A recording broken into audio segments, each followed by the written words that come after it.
कोकण समाचार news चॅनलमध्ये आपलं स्वागत आहे.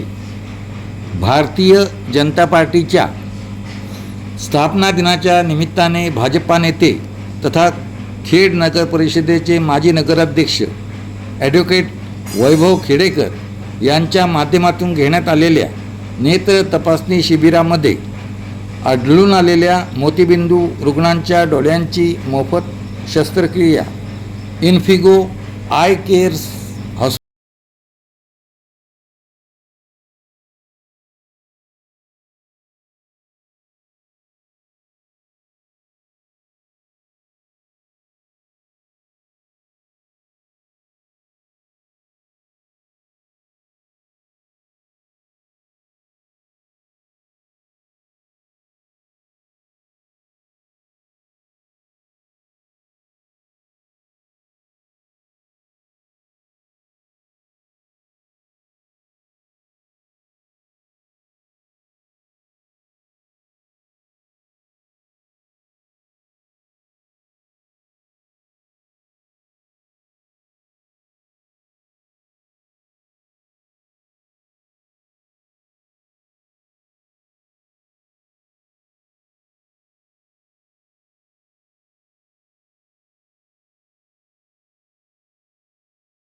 सबस्क्राईब करा. धन्यवाद.